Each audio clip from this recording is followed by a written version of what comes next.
পড়ছিলাম প্রণয়ের রূপকথা, কলমে ফাতেমা তুজ, পর্ব সংখ্যা 50।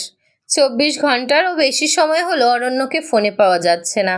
ও একটু আলাভোলা স্বভাবের, এটা সবাই এই কমাসে বুঝে গেছে। তবে এত দীর্ঘ সময় ফোনে না পাওয়াটা সত্যিই চিন্তায় ফেলেছে সবাইকে। কেউ চিন্তিতভাবে রুমে প্রবেশ করলো। একরাশ মন খারাপের সহিত বলল, এখনো অরণ্য ভাইয়ার সাথে যোগাযোগ করা যাচ্ছে না। কি হলো বলো তো? রাত্রি শুকনো একটা ঢোক গিলল। এমনিতেই বিয়ের দিন যত আগাচ্ছে, রাত্রির ভেতরের উষ্ণতা তত বৃদ্ধি পাচ্ছে। ওর দিন দুনিয়া কেমন অন্ধকার হয়ে আসে। এরই মধ্যে কণা রুমে প্রবেশ করলো। সে ফোন হাতে নিয়ে এসেছে। মুখটা আলুর মতন করে বলল, রাত্রিপো, কল রিসিভ করো না কেন? ওর কথায় রাত্রি ফোনের দিকে চাইল। কিছু বলার পূর্বেই কণা তার নিজের ফোনখানা রাত্রির হাতে ধরিয়ে দিল। নাও, কথা বলো। এক মুহূর্তের জন্য রাত্রি বুঝলো না কথার মানে। ফোনের স্ক্রিনে কোনো নামও নেই।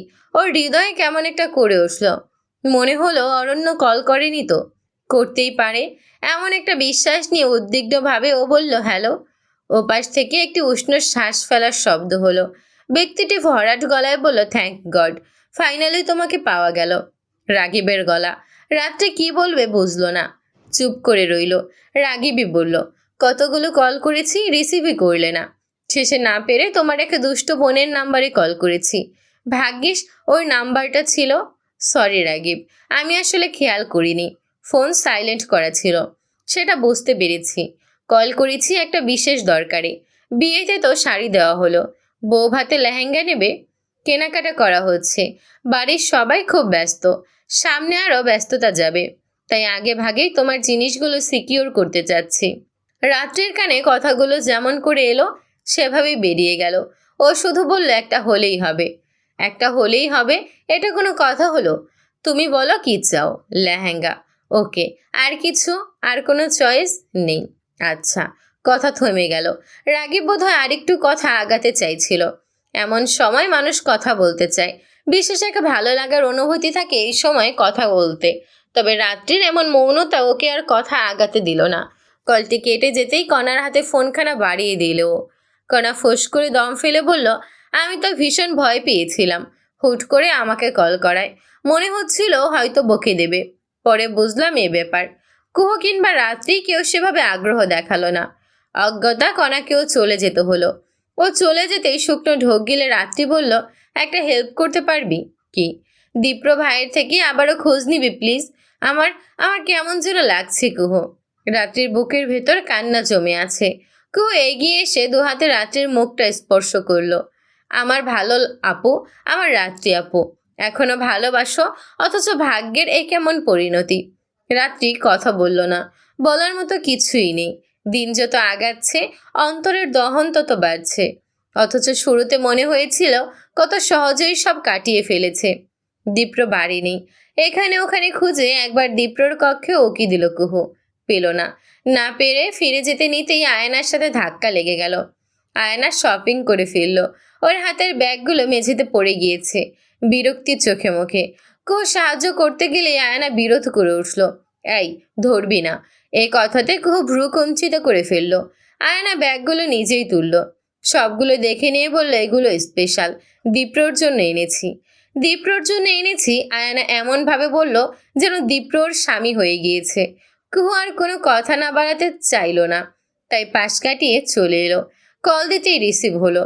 দীপ্র বলল, কুহু একটু ব্যস্ত আছি, একটু পর কল দিচ্ছি। কুহু কিছু বলার সুযোগ পেল না। কলটি কেটে গেল। ও অপেক্ষায় রইল। মিনিট 10 পর কলটি এলো। রিসিভ করেই ক্লান্তিময় একটা নিঃশ্বাস ফেলল দীপ্র। কুহু, জি। বল এখন। তখন ব্যস্ত ছিলাম, কথা বলার সুযোগ হয়নি। কল করেছি জানার জন্য। কি? অরণ্য ভাইয়ার সাথে যোগাযোগ হয়েছে? দীপ্র নিঃশ্বাস ফেলল। এই মেয়েটি তাকে কল করে অন্যের খোঁজ খবর নিতে। একটিবার তার খোঁজ তো কল করে না। ওর মৌনতা দেখে কুহু আবারও শুধালো, হয়েছে যোগাযোগ? হলো মাত্রই। একটা সমস্যা বুঝতে পারছি। কি? অরণ্য নিজের ভুলটা বুঝতে পেরেছে, সেটার জন্য রিগ্রেট করছে। কুহুর খুব হতাশ লাগলো।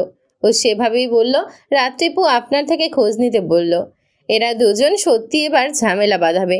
আমি খুব ভালো করেই বুঝতে পারছি কুহু। কুহু কি বলবে বুঝলো না। এতদিন রাত্রি অরণ্যর জন্য ওর মন কেমন কেমন করতো। এখনো করে। তবে রাগীব, ওই ভালো মানুষটা মাঝখান থেকে ঠকে যাচ্ছে। ওর ছোট মস্তিষ্ক এত কিছু নিতে পারছে না। ও মৌন হয়েই রইল। সহসাই দীপ্র বলল, খেয়েছিস? না। ঘড়িতে সময় দেখল দীপ্র। ফিরতে ফিরতে মাঝরাত হয়ে যাবে। আজ আর বাড়ি ফিরতে মন চাচ্ছিল না। তবে এখন আবার ফিরতে ইচ্ছে হচ্ছে। দীপ্র আদরে ভাবে ডাকলো, কুহু। জি। খুব খিদে পেয়েছে? পাইনি তো। তাহলে একটু অপেক্ষা করতে পারবি? আমি এখনই বের হচ্ছি। হয়তো রাত কিছুটা বেশি হবে। একসাথেই খাই। কুহু সত্যি অপেক্ষায় রইল। রাতের খাবার খেলো না। দীপ্র আসতে একটু রাতই হলো। বাড়ির প্রায় অর্ধেক ঘুমিয়েছে অনেক আগেই। জেবা জেগেছিলেন। তিনি ছেলের জন্য খাবার গরম করতে চাচ্ছিলেন। তখনই দবির নিষেধ করলেন। বললেন ঘুমাতে। সব নাকি তৈরি আছে। তবে মায়ের মন তো, তিনি ঠিকই নিচে নামতে যাচ্ছিলেন। তখনই দেখলেন খাবার গরম করছে কুহু। এটা দেখেই স্বামীর কাছে ফিরলেন তিনি। তার চোখে মুখে একরকম উচ্ছ্বাস দেখা গেল। কুহু খাবার গরম করছে?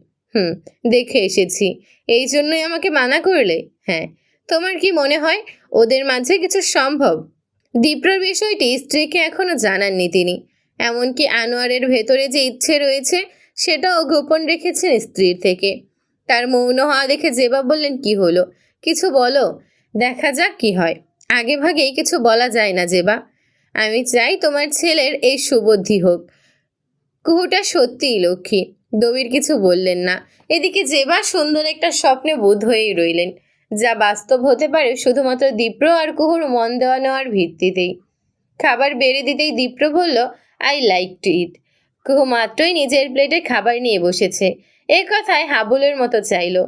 দীপ্র হেসে বললে, এই যে আমার জন্য অপেক্ষা করলি। কুহুর কেমন একটা অনুভূতি হচ্ছে। বাড়ির পরিবেশ নির্জন। ডাইনিং এরিয়া একটু ভেতরের দিকে হওয়াতে এখানটার উপস্থিতি সহজেই শোয়ার ঘরগুলোতে যায় না। তাই কিছুটা নিশ্চিন্তেই বসা গেছে। তবে কেমন কেমন যেন লাগছে।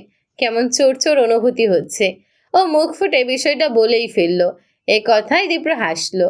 মাঝে মধ্যে এমন চোর চোর কিছু কাজ করতে হতে পারে। এটা অভ্যাস করে নে। অভ্যাস করে নেবে। কুহুর নজর দীপ্রর দিকে ছিল। এবার সেটা প্লেটের দিকে আনলো। ভাত নাড়াচাড়া করতে করতে ও বলল, অভ্যাস জিনিসটা খারাপ দীপ্র ভাই, জানি। তবে অভ্যাস করতে কেন বলছেন? কেন বলছি সেটা তুই তো বুঝিস কুহু। বুঝিস না? এ কথার জবাব দেয় না কুহু। মাথা নামিয়ে রাখে। ও বুঝে, বুঝতে পারে সবটা। তবে নিজের করা অতীতের কাজটি গলায় এসে আটকে ধরে। ভেতরে ভেতরে দগ্ধ করে। কোথাও একটা ভয় হয়।